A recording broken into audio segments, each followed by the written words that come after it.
The Secret Benefactor.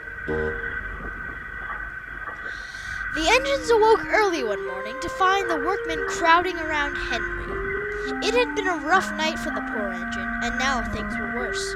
Henry's steam pressures were dropping quickly, and the workmen were scrambling to find the source of the problem. The Fat Controller had ordered for the engines to move out of the sheds to give the work crew space to work. They all looked on from a distance, feeling very sorry for Henry the Green Engine. Henry was known to be sickly, but the engines had never seen him quite this ill. "What will happen to Henry, sir?" asked Thomas shakily. The Fat Controller looked grim. "I don't know, Thomas," said the Fat Controller. "I really don't know. We'll have to wait to see what the workmen say." In the meantime, the engines started their work for the day, but they were all very distracted thinking about what awful news the workmen might bring. Gordon, however, didn't seem bothered at all. "Henry needs to learn to work through his aches and pains," he fussed at the station that afternoon. "Even if I have boiler ache, I still pull my train. It's about integrity." This made the other engines very cross. "I'm ashamed of you, Gordon," scowled Edward. "Integrity has nothing to do with it. Health is health, and that's worth more than work." "Do you not get tired of Henry's insistent moaning and groaning?" Gordon asked. "No, but it does break my heart. And I'm worried that Henry's condition doesn't do the same to you, Gordon." "Look, Edward," Gordon said sternly, "I feel bad for the poor engine too, but there's something to be said for working despite the pain and not being a layabout." The engines were most annoyed. Soon the station was full of whistles and bellows as the engines argued with Gordon. The Fat Controller came out of his office and silenced the engines. "What is all this noise about?" he yelled. The engines all tried to talk at once, but Gordon's loud, pompous voice drowned the others out. Fumed Gordon. "No one cares when I'm ill, sir. Why should it be any different for Henry?" "That's because Henry is sicker than you've ever been, Gordon," said the Fat Controller sharply. "What do you mean, sir?" Edward asked.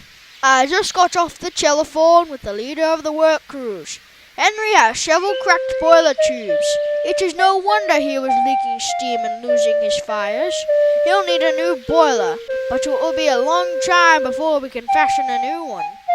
The engines were shocked. A boiler replacement was a very serious repair indeed. This meant that Henry would be out of service for a long time. "In the meantime," the Fat Controller continued, "Henry's work will be distributed amongst the rest of you.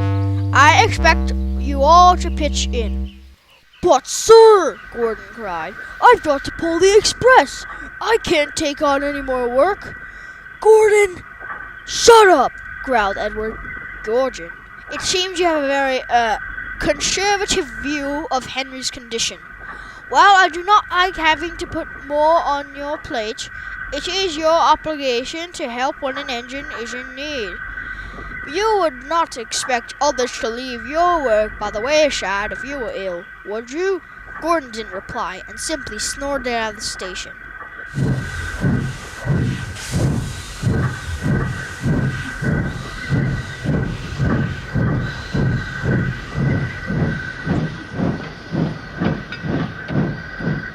"How indignant," said Edward. The Fat Controller quite agreed.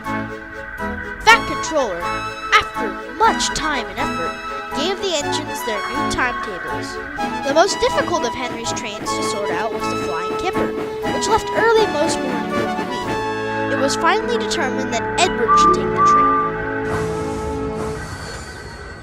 But when Edward arrived the first morning, the Kipper wasn't there. "Where on earth are my trucks?" Edward cried. This happened every morning, and Edward's trains was not the only to disappear. James and Thomas's extra trains were often missing too. The whole situation was very perplexing. As time went on, it became known that another engine had been taken from Henry's trains, but no one knew who the engine was. "It's so confusing," said Thomas to the other engines one night at the sheds. "It's bewildering all of us, including the Fat Controller," agreed Edward. "I just don't get it." "I suppose it's good to have a benefactor, though," James said. "It's lightening the load for all of us." Far across the island, at the works, Henry sat waiting for the day his boiler was finished and ready to be placed. "Of course he does. I'd never get away with it otherwise." The two engines laughed deeply, and then Gordon set out to get ready for his next trip.